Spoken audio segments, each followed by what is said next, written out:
संस्थेच्या अध्यक्षाचे चुकीचे आरोप करणं त्या संविधानिक संस्थेचा अवमान करण्यासारखं आहे आणि ही अपेक्षा माझी एवढ्या मोठ्या नेत्याकडनं मुळीच नाहीये।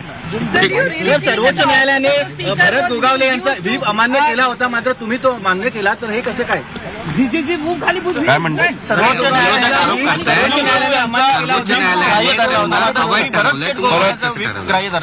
परत गैरसमज आणि परत ऑर्डरची आपलं चुकीचं इंटरप्रिटेशन। सुप्रीम कोर्टाने असं सांगितलेलं की माननीय उपाध्यक्षांनी ज्या वेळेला सुनील प्रभू आणि अजय चौधरी यांना रेकग्निशन दिलं त्यावेळेला उपाध्यक्षांसमोर 2 दावे नव्हते, केवळ एक क्लेम होता या व्हिपच्या संदर्भात आणि पक्षासंदर्भात।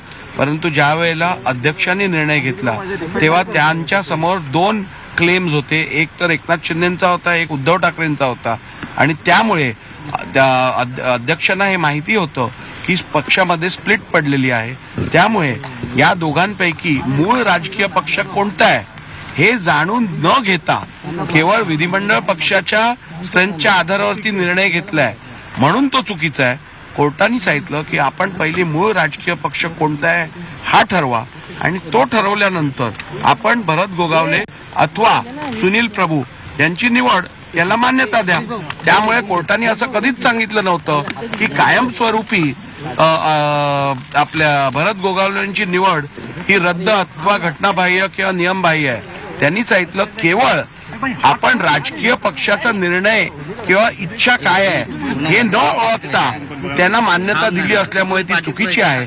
त्यामुळे कोर्टाने आपल्याला पहिली राजकीय पक्ष कुठचा आहे हे ठरवायला सांगितलं, त्यानंतर आपल्याला सांगितलं की त्या आधारावरती तुम्ही व्हिप कुठचा आहे हे रेकग्नाइज करा, कारण व्हिप हा राजकीय पक्षाचा ऍप्लिकेबल होतो आणि ते सगळं आपण ही संपूर्ण कारवाई करून आपण आजचा निर्णय घेतला असल्यामुळे तो कोर्टाने दिलेल्या निकषांच्या अनुषंगाने आणि त्याला बांधील राहूनच घेतलेला निर्णय आहे।